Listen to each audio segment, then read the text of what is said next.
Nathan Zegura here at Power Field at Mile High, where the Browns lose 41-32 to the Denver Broncos, but that score does not tell the whole story. This was a team that came and competed. It was a team that absolutely put on a show, racking up over 550 yards of offense in this one. Jameis Winston threw for a Browns franchise record 497 yards and 4 touchdowns. Jerry Jeudy had 235 yards and a touchdown of his own, a career high in his return to Denver. Elijah Moore had his first 100-yard receiving game as a Cleveland Brown. In fact, Moore and Jeudy, the first pair of Browns receivers to go over 100 yards in the same game since 2003.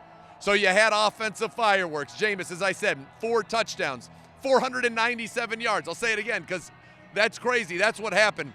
But unfortunately, there were some blemishes as well.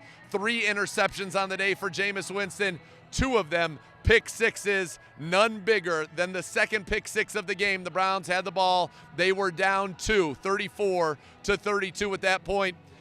Just after converting an unbelievable throw on a 4th and 10 to Elijah Moore just after the 2-minute warning to get a first down, keep the Browns alive. They would only need a field goal to win.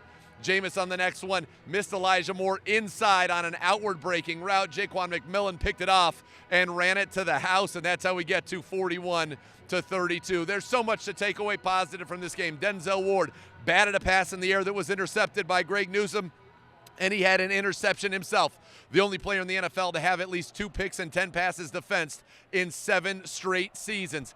He also leads the league with now 19 passes defensed, a new career high for him. So he was sensational. They turned Bo Nix over twice, but the defense, they gave up too many big plays. They give up 400 yards of offense, a 93-yard touchdown from Bo Nix to Marvin Mims. It was the big plays that have been that kind of Achilles heel for the Browns defense all year that certainly reared its ugly head here again today. But this was an old-fashioned shootout, and it felt like whoever had the ball last was going to win, and it felt like it was going to be the Browns. But Jameis in the pick six. Earlier he had one that Nick Bonito, an outside linebacker, guy who's got 11 sacks on the season for them, dropped into coverage and was able to make it an unbelievable play, a pick six to the house. So there was good, there was bad, but I'll tell you what, it sure as heck was entertaining, and you could tell that this team played hard. They played hard for each other. They played hard for this organization, for their coaches, and for you, the fans, and they put on a heck of a show. They came up short in a season, unfortunately, in which the Browns have come up short too often.